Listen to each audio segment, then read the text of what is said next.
राधे राधे। देववाणी में आपका स्वागत है। राधा अपने मन में कृष्ण स्मरण लिए फूल चुन रही थी। तभी दूर से घंटियों की मधुर आवाज गूंजी। राधा ने मुड़कर देखा। जंगल से गायों का एक विशाल झुंड उनकी ओर आ रहा था। पर आश्चर्य ये था कि वे भागती नहीं बल्कि बड़े शांत और भक्ति भाव से आगे बढ़ रही थीं।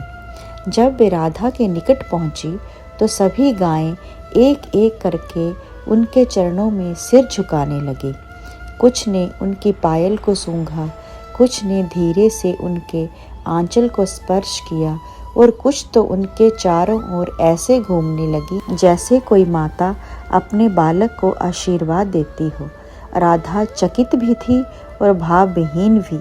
उन्होंने प्यार से एक एक गाय की पीठ पर हाथ फेरा।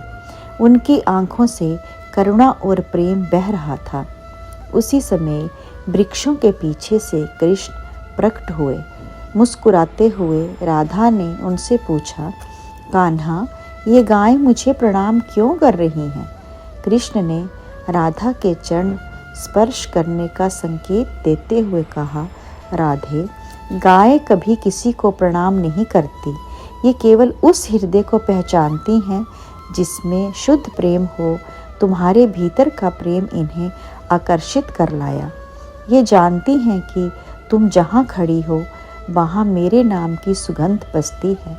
राधा की आंखें नम हो गईं। गायें अब उनके चारों ओर लेटकर विश्राम करने लगी, मानो उनकी गोद में शांति पाकर सो गई हो। राधा ने झुंड को आशीर्वाद दिया और गायें शांत मन से वापस जंगल की ओर लौट गईं। लेकिन हवा में प्रेम और पवित्रता की वह अनोखी लहर लंबे समय तक तैरती रही। इस कथा से हमें ये शिक्षा मिलती है कि सच्चा प्रेम और करुणा बिना कहे पहचाने जाते हैं। मन जितना शुद्ध होगा, संसार उतना ही आपका स्पर्श महसूस करेगा। राधे राधे। ऐसी और कथाएं सुनने के लिए मेरे चैनल को लाइक, सब्सक्राइब और शेयर करें।